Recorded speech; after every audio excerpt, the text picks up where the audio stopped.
Project है और सबसे फार फ्लंग एरिया में है, तो इसलिए उनको हमने दावत दी आज वो इस इनाग्रेशन में इसका हिस्सा बने। नहायत ही काबिल एहतराम अलहाज रिटायर्ड जेडयू जनाब हाजी मुमताज साहब, नहायत ही काबिल इज्जत काबिल एहतराम रिटायर्ड एसपी जनाब चौधरी हक नवाज साहब, यहाँ मेरे बड़े भाई सरपंच एसोसिएशन के सदर सनई के भी सरपंच जनाब वहीद शाह साहब, यहाँ मेरे भाई मेरे दोस्त, हमने इकट्ठे साथ बचपन में यहीं इसी स्कूल में पढ़ा है, जनाब इरशाद काजी साहब, नंबरदार जनाब नायत काबिल एहतराम हाजी असलम साहब, नायत काबिल इज़्ज़त जनाब हाजी उस्मान साहब, नायत काबिल कदर जनाब हाजी अशरफ मलिक साहब, और मेरे भाई जनाब यासीन ख्वाजा साहब, और हमारे AWE सुरनकोट जो जम्मू से हैं जनाब विकास बरजवाज जी, उनका भी शुक्रिया कि वो सारे इन प्रोजेक्ट्स में यहाँ काम कर रहे हैं। नायती काबिल कदर काबिल इज़्ज़त जनाब मास्टर इश्तियाक साहब, नायती काबिल एहतराम रिटायर्ड ZU जनाब मास्टर न्याज साहब, और यहाँ माजूद चाहता हूँ सारी मौजूद शख्सियत हाजी रशीद साहब, हाजी अशरफ साहब, हाजी नज़ीर साहब, क्लार्क जी हाजी जावेद साहब, मौलवी जावेद साहब भी यहाँ पे हैं, फजल जी हैं, और सारे यहाँ मौजूद शख्सियात हैं। माजूद चाहता हूँ क्योंकि जुमा का वक्त नमाज का वक्त था, नहीं तो काफी नाम ले सकता था देख के, तो सही इस इलाके की सारी मौजूद शख्सियात, नौजवान साथी, हमारे नौजवान यूथ के भी लीडर हमारे सिकंदर हयात साहब, आसिफ बजाज साहब, अलीम अवान साहब हैं, मीडिया के सारे हमारे साथी हैं, आसिफ जी हैं, नौजवान साथी हैं सारे, सार जी, सबको अस्सलाम वालेकुम आदाब। मैं क्योंकि जुम्मा की नमाज की वक्त है, बहुत बातें करनी थी, लेकिन इंशाल्लाह फिर मौका मिलेगा, फिर आपसे मैं मुखातिब होऊंगा।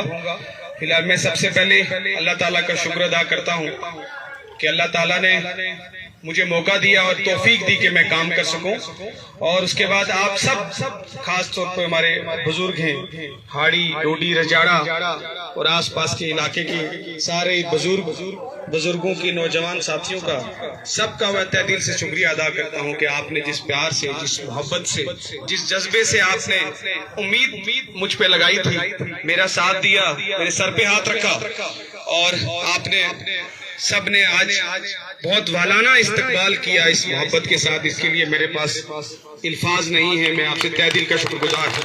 मैं बिल्कुल लंबी बात नहीं करूंगा, आप सबने बहुत उम्मीद से मौका दिया था और मेरे कंधों पे बहुत बड़ी जिम्मेदारी थी। मुझे याद है कि जब DDC इलेक्शन होने के बाद सुरनकोट में शुक्रिया करने के लिए एक जलसा बुलाया था, और वहां मैंने ये बात कही थी कि जब आदमी इलेक्ट होके कुछ बन जाता है, जब नुमाइंदा बन जाता है, चाहे वो सरपंच हो, चाहे BDC हो, चाहे DDC हो, MLA मिनिस्टर हो, लेकिन वो बनने के बाद आराम की नींद सोता है। वो काउंटिंग होने के बाद वो आराम की नींद सोता है, और वो खुशी से सोता है कि अब मैं पावर में आ गया हूँ, अब मेरे पास मौका है, अब मैं आराम करूंगा। लेकिन मैंने उस वक्त कहा था कि ये कोई आराम से सोने वाली चीज नहीं है, ये नींद उड़ाने वाली चीज है, ये कांटों का ताज है। ये जिम्मेदारी जब अल्लाह ताला किसी के कंधे पे कई हजार लोगों की, कई लाख लोगों की जब जिम्मेदारी कंधे पे देता है, तो उसका हिसाब किताब भी उतना बड़ा होता है। उसके पास वक्त नहीं होता कि वो इंसाफ कर सके, क्योंकि एक आखिरी शख्स, एक मुसीबत में कोई शख्स है और उस तक आप नहीं पहुंच पाए, उसकी आंखों के आंसू नहीं पहुंच पाए, उसकी मजबूरी में उसके साथ खड़े नहीं हो पाए, तो उसका हिसाब देना अल्लाह के पास बहुत मुश्किल होगा। इसलिए सबसे मुश्किल जिम्मेदारी है कि आप अगर हुकूमत में हैं, लोगों के नुमाइंदे हैं, तो ये सबसे मुश्किल काम है। आप आराम से सो नहीं सकते, आपको नींद नहीं आनी चाहिए कि किस वक्त किस इलाके में कौन सा शख्स मुसीबत में होगा, और हम उस तक नहीं पहुंच पा रहे। ये जिम्मेदारी थी, मेरी कोशिश थी। हालांकि मैं ऐसे वक्त में मैं आप जिम्मेदारी में मेरे कंधों पे आई जब ना तो जम्मू कश्मीर में सरकार है, स्टेट भी नहीं रही, सिर्फ ब्यूरोक्रेसी का रूल है, और ना डीडीसी के इलेक्शन में, ना डीडीसी को बनने के बाद, क्योंकि पहली बार इलेक्शन हुए, ना उनको इख्तियारात थे। मगर मुझे बहुत फिक्र थी कि ये जिम्मेदारी, और फिर इस इलाके की जिम्मेदारी जो सबसे ज्यादा फार फ्लंग एरिया है, जहां आज भी मुझे इस बात का एहसास है कि लोग अपने कंधों पे 50 किलो और एक देखे, और इस तरह के हालात जब ऐसे होंगे, वहां बाकी कोई फैसिलिटीज नहीं है, कुछ भी इलाके की तरक्की नहीं है, तो मुझे जीरो से शुरू करना था। ना तो बिजली में, न पानी में, न सड़क में, न एजुकेशन में, सब कुछ में जीरो से शुरुआत करनी थी। और फिर जब जीरो से शुरुआत करनी हो और आपके पास इख्तियारात भी ना हो, तो कितना बड़ा मुश्किल है। मगर अल्लाह का शुक्र है, मेरी नीयत साफ थी, मैंने कोशिश की, अल्लाह ताला ने रास्ते खुद बनाए, और कुछ ना कुछ मैं करने के लायक हो गया। मैं आपके सामने ये कहने के लायक, खड़ा होने के लायक हो गया कि नहीं, आपने ये जिम्मेदारी मुझे दी थी, मैंने अपना फर्ज निभाने की कोशिश की है। जहां तक आज की सड़क का ताल्लुक है, एक्सीडेंट साहब ने बताया कि डिस्ट्रिक्ट पुंछ का शायद सबसे बड़ा प्रोजेक्ट है, 6 किलोमीटर का प्रोजेक्ट है। यहाँ से शुरुआत करेंगे, जहां तक पहुंचा चिनार नाले से आगे तक ये मेरे ख्याल से पहुंच जाएगा। मगर मैं रजाड़ा के लोगों को इससे यकीन दिलाना चाहता हूँ, पिछले दिनों कुछ लोगों ने कुछ प्रोपेगेंडा भी चलते हैं, कहा नहीं ये रोड रजाड़ा तक नहीं पहुंचेंगी। रजाड़ा के लोगों के मैं जिम्मेदारी से कह रहा हूँ, आप बिल्कुल फिक्र ना करें। इस प्रोजेक्ट में पैसा बचा हुआ है, इस प्रोजेक्ट में जो टोटल पैसा था, उसमें जो टेंडर डाला उसमें पैसा बचा है। ये 6 किलोमीटर जिस पॉइंट तक भी मुकम्मल हुई, जैसे ये मुकम्मल होगी, वहां से आगे काम शुरू हो जाएगा, और ये रजाड़ा तक जो है हम सड़क पहुंचाएंगे। दूसरा,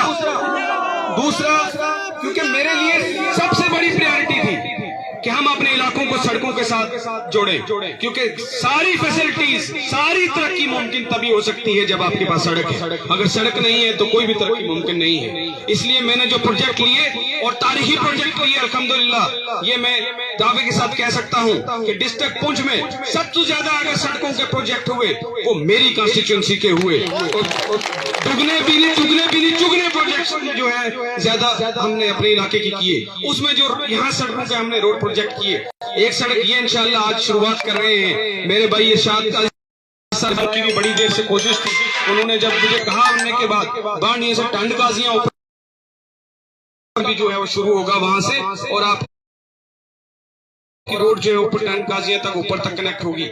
ये 2 सड़कें जो है इस इलाके की जो है, जिनका काम शुरू हो रहा है इन दिनों। इसके अलावा जो CRF रोड का ये इलाका छोड़ दिया था, जो सड़क यहाँ से होके मुड़ के मोड़ा जुड़नी थी, उसको मैंने टेकअप किया PMGSY की स्कीम में। 3rd फेज में मैंने ये सड़क इसीलिए रखवाई कि हमारा लेफ्ट रोड एरिया कवर हो जाएगा। बिल्कुल ईदगाह के पास पुल भी बनेगा, टेंडर हुआ था, अलॉटमेंट नहीं हुई है, दोबारा रीटेंडर होगा।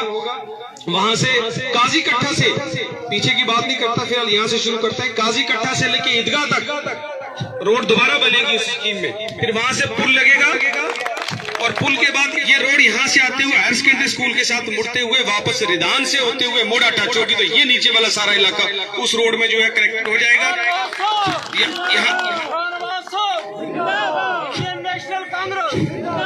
तो यहाँ से जो है ये सड़क आपकी रजाड़ा तक कनेक्ट हो जाएगी, और ये टांड काजियां तक तकरीबन हाड़ी गांव आधे से ज्यादा कवर हो जाएगा, रजाड़ा कवर हो जाएगा।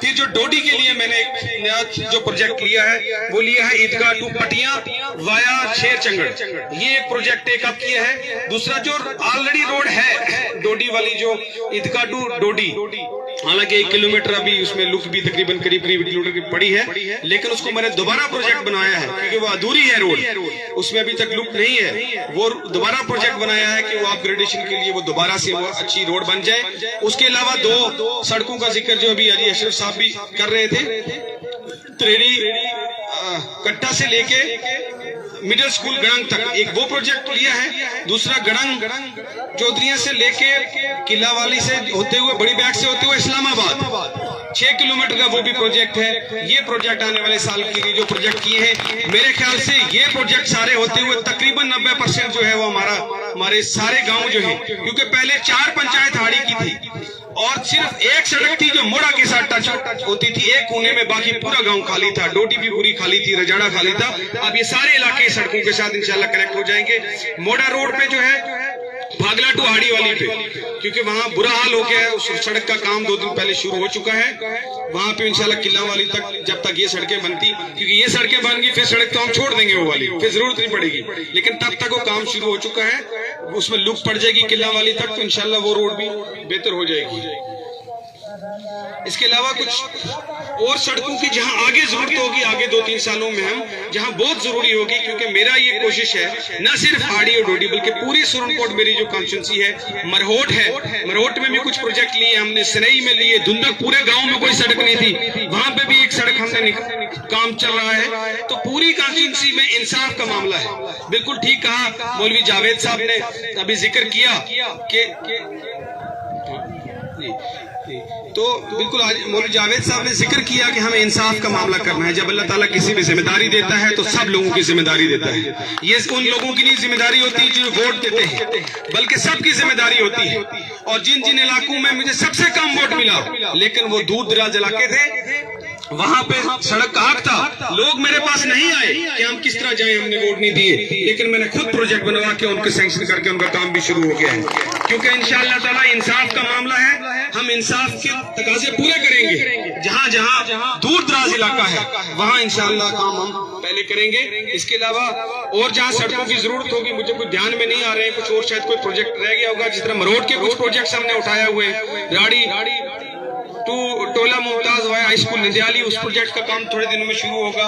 जो कोपरा की रोड है, मुरादकोट टू कोपरा वाया बिरावली, उसका प्रोजेक्ट भी गया हुआ है। बहुत सारे प्रोजेक्ट हैं, 15-16 प्रोजेक्ट हैं, अब मैं इस वक्त सब नाम याद नहीं है। इसके अलावा जो हायर सेकेंडरी स्कूल हाड़ी है आपका, क्योंकि ये हमारे इलाके की सबसे पहली तरजीह जो होनी चाहिए वो तालीम होनी चाहिए। बदकिस्मती से हमारी वो आखिरी तरजीह है तालीम। मेरी आप सब बुजुर्गों से, नौजवानों से गुजारिश है कि तालीम को पहली तरजीह दे। हमारे स्कूल की बिल्डिंग क्योंकि कम थी, इसको मैंने ध्यान में रख के 8 कमरों की नए 8 कमरे बनेंगे, उसके साथ इसकी कंपाउंड वाल बनेगी, बाथरूम बनेगी। ये बहुत बड़ी बिल्डिंग जो हमारी इंशाल्लाह रिक्वायरमेंट पूरी हो जाएगी। इसको प्लान में रख दिया है, अप्रूव भी हो गया है, वो जल्दी काम शुरू होगा। उसके अलावा इसका ग्राउंड जो है, क्योंकि बच्चों के लिए ग्राउंड बहुत जरूरी है, वो ग्राउंड का काम सैंक्शन हो गया है, ठेकेदार को अलॉटमेंट भी हो गई है, इस ग्राउंड का काम जल्दी शुरू होगा। मैं बाकी स्कूलों की बात अभी, क्योंकि वक्त बहुत कम है, मेरे पास लंबी लिस्ट थी जो मैं आपको डिस्कस करता कि क्या क्या करने की जरूरत है, क्या किया है और क्या आगे करने की जरूरत है, मगर नमाज की वक्त की वजह से मैं इसको जो है शॉर्टकट करूंगा। लेकिन मेरी एक गुजारिश है, मुझे एक जबरदस्त शिकायत मिली है स्कूल में, जब मैं गया आज तो पता चला कि बच्चे स्कूल नहीं आते हैं। और जब स्कूल में उस्ताद इकराम जो हैं वो मीटिंग बुलाते हैं पेरेंट्स की, वालिदैन की, बच्चों के वालिदैन की मीटिंग बुलाते हैं तो वालिदैन नहीं आते। ये बहुत बड़ी कमी है। मेरी हाथ जोड़ के आपसे गुजारिश है, अपील है सबसे, और जो लोग नहीं हैं उन तक भी ये बात पहुंचाएं जो आज यहाँ नहीं है, कि आप अपने बच्चों को स्कूल भेजें, रेगुलर भेजें। अगर स्कूल की तरफ से कोई कमी है तो उस पर सख्ती से ले, लेकिन जब बच्चे ही नहीं जाएंगे तो स्कूल वाले स्टाफ क्या करेगा। इसलिए बच्चे शिकायत है कि रोज स्कूल नहीं आते हैं। हर बच्चे को पहली तरजीह दो कि उसको स्कूल में भेजो, और उसके बाद जब मीटिंग होती है स्कूल में उसमें आप लोग शामिल हो। मैंने उनसे लिस्ट भी मांगी है, मैं खुद भी एक जो है वो वालिदैन को फोन भी करूंगा कि खुदारा आप जो है अपने बच्चों को ख्याल रखें, क्योंकि तालीम से बड़ी कोई तरजीह हमारे लिए नहीं है और होनी भी चाहिए। इसके अलावा क्योंकि हेल्थ का 2 नए सब सेंटर जो है हमने प्रोजेक्ट किए हैं, एक रजाड़ा जिसकी रिपोर्ट भी बनके सारी चली गई है, एक रजाड़ा में इंशाल्लाह सब सेंटर, और दूसरा हाड़ी लोवर में। हाड़ी लोवर में जो है एक सब सेंटर, ये दोनों प्रोसेस हो चुके हैं। मुझे उम्मीद है इंशाल्लाह ये 2 सब सेंटर बन जाएंगे तो हमारे इलाके में जो है बड़ा काम होगा। बिजली की बहुत बदतर हालत थी, हमारी तारें जो है वो आज भी वो पेड़ों पे लटक रही हैं जगह जगह। कुछ जगह इन दिनों हमने इस बार सारा पैसा रखा था, इस साल मेरी प्रायोरिटी थी कि इस साल जो है वो बिजली वाला मामला बिल्कुल ठीक हो जाए हमारे गांव का। कुछ जगह हमने पोल्स भेजे हैं, तार भेजी हैं। जहां जहां और कमी है, जहां पेड़ों पे तारे हैं या कहीं अर्जेंट, कुछ ट्रांसफार्मर्स भी हमने रखे हैं जो आने वाले दिनों में लग जाएंगे। जहां जरूरत है वो मेरे तक जरूर इतला दें कि भाई फलानी जगह में, फलाने मोहल्ले में हमारी तारें जो है वो पेड़ों पे लटक रही हैं। मेरे पास पोल हैं, मंगवाए हैं। अगले 6 महीने के अंदर अंदर अगले 6 महीने के अंदर अंदर मेरा टारगेट है कि हर जगह जो है वो आपको जो बिजली का इंफ्रास्ट्रक्चर है, पोल तार, वो पूरा हो जाए। ये जिम्मेदारी है, मगर आपकी ये जिम्मेदारी है कि जहां कहीं किसी मोहल्ले में आपकी तार जो है वो पेड़ों पे लटक रही है 70 साल से, आज मुझे आप वो बताएं 6 महीने के अंदर इंशाल्लाह वहां पोल लगेंगे, वहां तार लगेंगे, ट्रांसफार्मर लगेंगे, ताकि बिजली वाला मामला जो है वो आपका बिल्कुल ठीक हो जाए। इसके अलावा जो है कुछ आंगनवाड़ी सेंटर्स जो है बहुत कम थे हमारे इलाकों में, तो कुछ जो वार्ड है जहां नहीं थे आंगनवाड़ी सेंटर्स वो भी हमने कुछ जियो टैग करवा दिए हैं, आने वाले दिनों में अप्रूव होंगे। कुछ बचे हैं उनकी भी मैं कोशिश कर रहा हूं। मेरी कोशिश है कि हर वार्ड में जो एक कम से कम आंगनवाड़ी सेंटर हो, उसकी कोशिश जारी है। मेरे पास लंबी लिस्ट है अलग अलग महकमों की। पानी का मामला जो है सबसे बड़ी परेशानी पानी की यहाँ नहीं बल्कि वो पूरे डिस्ट्रिक्ट में ही इस वक्त सबसे बड़ी परेशानी बनी हुई है, लेकिन इंशाल्लाह जल्दी ही वो प्रोजेक्ट जो है वो भी शुरू होगा और पानी की जो परेशानी है वो इंशाल्लाह दूर होगी। मुझे लगता है 3-4 महीने के अंदर अंदर जो है वो प्रोजेक्ट टेंडर हो चुके हैं, उसका काम शुरू होगा। उसको मैं खुद देखूंगा कि घर घर जो है वो हर जगह कनेक्शन लगे, पानी पहुंचे। जहां कहीं सड़कें निकल जाएंगी उसके बाद भी अगर पानी नहीं होगा तो वहां हैंड पंप देंगे, मगर हैंड पंप हमने काफी जगह दिए, लेकिन हमारे इलाके में सड़कें ही नहीं है तो हैंड पंप कैसे निकलेगा, वो सबसे बड़ी परेशानी थी। अब इंशाल्लाह सड़कें भी निकलना शुरू हुई हैं, तो जहां कहीं फिर भी पानी की परेशानी होगी, ये टेंडर के जो लग चुके हैं, इसका जब काम शुरू होगा लिफ्ट स्कीम पाइपों का, अगर उसके बाद भी कहीं पानी की परेशानी होगी तब तक सड़कें भी इंशाल्लाह कुछ बन जाएंगी। तो वहां जहां जहां सड़क होगी वहां हैंड पंप भी देने की कोशिश करेंगी। मेरी जिम्मेदारी है। और भी बड़े सारे मामला आपसे चर्चा करने थी, डिस्कस करने थे, लेकिन माजरत चाहता हूं क्योंकि जुम्मे की नमाज का वक्त है, सबको लेट हो रहा है, इसलिए मैं आप सबका एक बार फिर शुक्रिया अदा करता हूं और आपको ये यकीन दिलाता हूं कि आपने जो भरोसा मुझ पे किया है, इंशाअल्लाह ताला मैं उस पर खरा उतरने की पूरी कोशिश करूंगा और मेरी कोशिश रहेगी कि आपकी खिदमत कर सकूं, आपका खादिम बन के आपकी जो है परेशानियों में आपके साथ खड़ा होने की हमेशा कोशिश कर सकूं।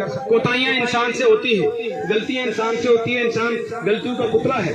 अगर कोई गलतियां मुझसे होती है बीच में, छोटी सफर में चलते हुए